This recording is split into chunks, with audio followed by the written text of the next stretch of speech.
For a couple of weeks I've been trying to make my mind up whether to plumb my diesel heater into the main tank or use one of these. I raised my bed slightly so it's now just above the midline, midpoint, whatever you want to call it, on the van, so I've been able to use CLS to hold the bed up rather than lots of supporting posts. These are the old supporting posts that I used, which my old diesel tank, or current diesel tank, was mounted on. As you can see with that one, I can use the red diesel, which is substantially cheaper. You can't use it in your fuel tank for driving around, obviously, but unless you're a farmer on your private land and so on. But that's been a good idea. I've used quite a bit of it while I've been working on the van this winter and the other vans, so I've decided to go with this.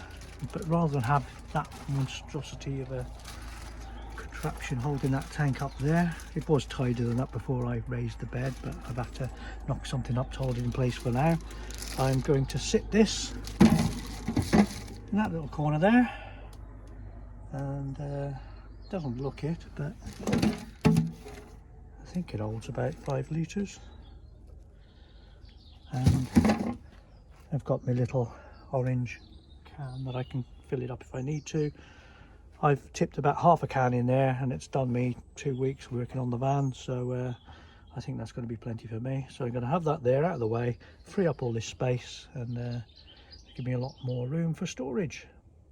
The first thing I have to do, you can hear it rattling around, I've got to put the outlet in there.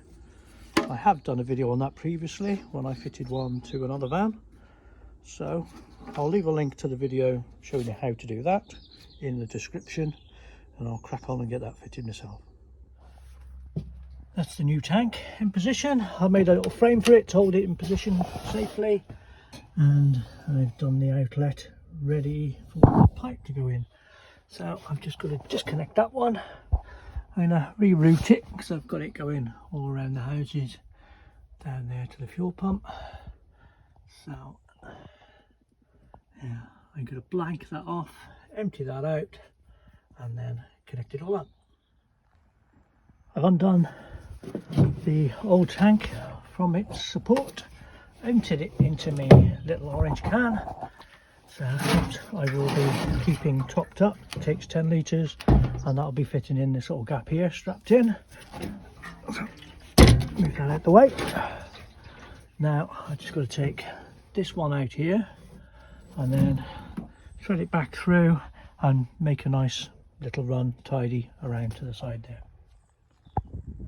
Okay, that took a little bit longer than I was anticipating because I decided to have a tidy up of my battery box area because I wanted to move it nearer the front. So I've got more storage room again in the back. I've put some fuel in my tank. Obviously it's the red, this one. And I've run the pipe around and over there. And now we're going to test it and check for leaks.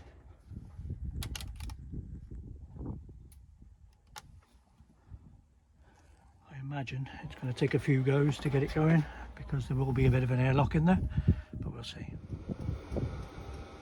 That started first time and it's kept running, so the pump must have done the job to get the airlock, any airlocks out of it. There would have been some from swapping the tanks, and it's not stopped, and there's no leaks. That's just where I spilled some putting it in. Nothing fresh there, so I'm happy with that job, and I've got myself a lot more storage room now. I'll add a link in the description or the comments for the little tank in case you want one. And other than that, see you next time. Thanks for watching.